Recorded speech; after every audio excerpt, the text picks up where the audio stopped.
师母，你还记得就是讲到你在跟神祷告之后啊，神给你的一个印证，这个印证是在你身体当中，而且是一个不舒服的疾病啊。没想到呢，神用这样的一个很特殊的方法来指引你前面的路应该怎么走。其实我们上次也特别说到说，其实不是每个人都这么有幸被神来管教的。有很多人说：“哎呦，我们看到约伯好惨呐、我们可不想当约伯啊！神怎么对约伯这样啊？”然后我们其实都是有比较有成熟的这种经历的老基督徒，他们就会知道哈、是这个神给每个人的管教和指引都不一样啊。约伯之所以能承受这样的苦难，是因为神知道他是一个真正的义人。是经得起神来敲打，甚至是炼造，到最后就是把渣子炼尽，成为一个真的银子啊，去做银器的这样的一个宝贵的器皿来被神使用。那我们今天能够被神管教，真的是应该觉得非常的幸运，因为神确确实实的看重你，而且神知道你是可以被锻造出来的金晶，能够被他使用。那我们真是应该从心底发出赞美，也是提醒那一些心灵比较软弱或者刚信主的弟兄姐妹他们也不用担心，因为他们本身也不是约伯，他们本身也不是雪伦师母，所以他们也不用担心神会用这样的管教，就是管教他们所以我们需要真的知道这一点。好，那希望师母你那天说要继续跟我们谈呢，很想听接下来的故事啊。好，你说的对，就是我也在这个方面琢磨哈，因为自从我开始创作歌曲以来，我就会在我自己的小组发布我做的歌嘛哈，就有一个姐妹就很妙她就跑来跟我讲，薛然，我觉得你这个带领不是出于神。好，那我就纳闷了我说，我不明白我真的不明白他也信很久20几年我说第一点，你又不是我，你怎么知道我的带领是不是我听到神的声音？第二，你也不是神，你怎么会知道？这是不是出于神？对不对？除非你觉得你比神更清楚神的心意第三，我每天做歌，我也没碍着你啊。好，我又没有说让你来帮忙或是没碍着他嘛？为什么他觉得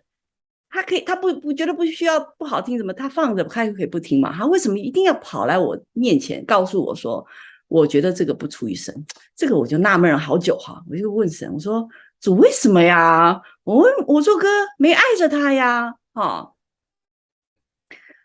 结果就神也蛮快就给我回答这个是不是真的是神的回答？我觉得这个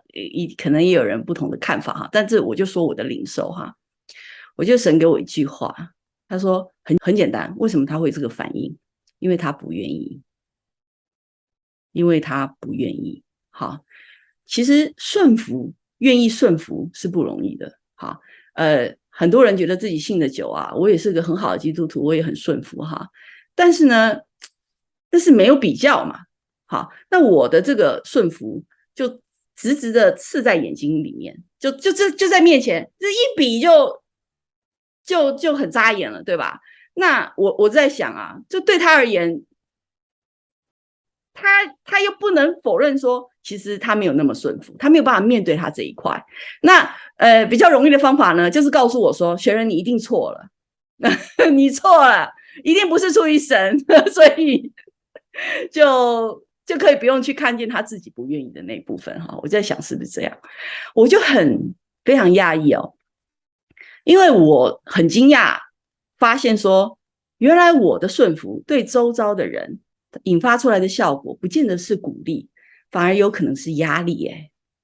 那次的经验呢，就让我意识到这件事情。就尽管我愿意顺服，但是周遭的人反应不一定是欢喜快乐。哎呀，雪人愿意顺服神，感谢主，不一定是这种反应所以我就为什么我后来就很少说这个事情啊？因为你说出来，第一个人家不见得信，好，第二个人家可能有压力，好，第三个我还要去跟他争辩说这到底是不是出于神，那我也很累，对不对？因为这是对我个人的带领嘛，我知道就好啦。啊，我愿意顺服就行嘛，我也不需要说服你们所有的人，我再决定要顺服，对不对？就是我自己对神交账，我需要顺服，好，这够了。好，所以我后来也不眨眼了，我也不眨你们的眼睛，我就放在我的频道，愿意的啊去订阅去收看，我也不怎么在我周围发表哈，这是也是蛮可惜的事情，但是我觉得还是要考虑一下嘛哈，给人心情。其实刚才雪伦师母您讲到这一点，也让凯传特别想到，在圣经当中啊，主耶稣那时候就讲到这个葡萄园的比喻，也讲到当时说如果有的人遇上这块石头，他可能就是跌在这个石头上摔得粉碎；有的人呢，他遇上这个石头呢，他是甘心情愿的被破碎哈，这是两种生命。有一种生命就是他遇到了耶稣基督，他会觉得很眨眼，他会觉得他心里很不舒服，他甚至拒绝，他更加的拒绝，然后他更远离神。还有一类人，就是他遇到耶稣基督，他破碎自己的生命，他让自己的生命真正的来让耶稣重新建造，重新成为一个被神好好的使用的一个合神手中的器皿。所以其实这样的也不奇怪哈，我们在现实生活中看到神带领某个弟兄姐妹，那有很多人就是会不舒服，他们的不舒服就是来自于当神这个信息，当神这块石头摆在他们的面前的时候，他们是跌倒了，还是他们真的是跌倒破碎之后又重新被神建立了啊？这个真的是不一样的两种生命啊！这个也在你身上真的能够看到。虽然这个见证可能有很多人觉得说哦心里不舒服，但是我觉得就像主耶稣他的见证一样，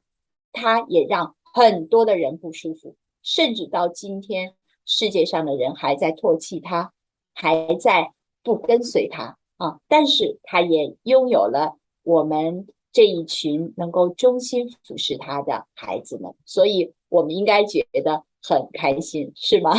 你是，觉得呢？感谢神，对。